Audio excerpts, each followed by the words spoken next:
Hello everyone, नमस्कार, जय श्री जगन्नाथ। सो देखो आम समस्ते पुल अच्छु। अपा भी आम सहित पलि आसले जॉइन करा तो ये सी खाली कौच पा भितर को पलैब बोली आम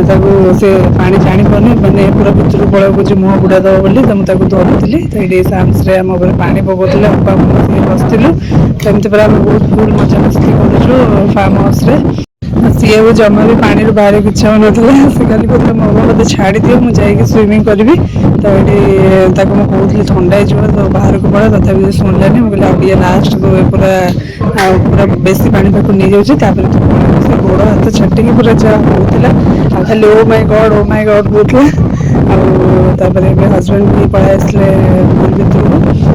सब कबाब बना सरला तो सी पलि आसले पानी को एमती पूरा मजा मस्ती करुँ पुल भितर भाईने भी लास्ट आसवे पुल पानी फुल हाँ पूरा सका मटा लगे पूरा मानने इवनिंग रे पानी फुल हो बहुत पानी पशु और हजबैंड केमती होती तो आमको तो स्विमिंग आसनी बट साम्स को स्विमिंग आसूँ टे आसे साम्स पूरा डेउंट पानी भितर पूरा फुल मजा करुँच पूरा बहुत बढ़िया लगुच से पूरा बहुत एंजॉय कर भी पूरा बढ़िया एंजॉय कर साम्स तो छोट बड़ू स्विमिंग शिखी तो से करदे सी बस ट्रेनिंग दौले केमी स्विमिंग करूँ सी गोटे शिखुले मुझे कहती मत भी शिखे दियो तो आम ये बसीचु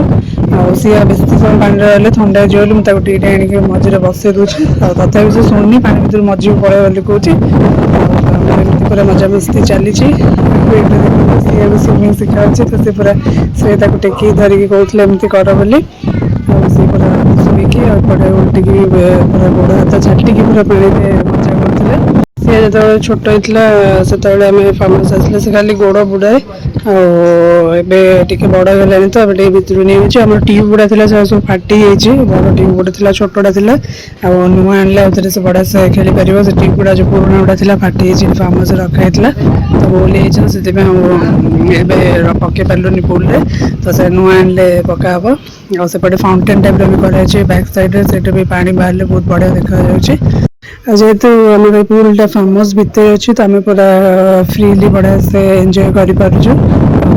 आमर ये सब गछ गुड़ा भी लगी पूरा पवन भी बढ़िया हो पूरा बहुत बढ़िया से एंजॉय करूँ सी को बाहर को आनी बोली ट्राए कर बट से आसुनी तो आउ थे पुणी बसईदेली तो से पुणी मन बुझुनी तो जिते खेल पानी रही तो गोटे धरिकी बसी एपटे आमर बारबेक्यू भी चली हनी भी ये बुलूँ एंजॉय कर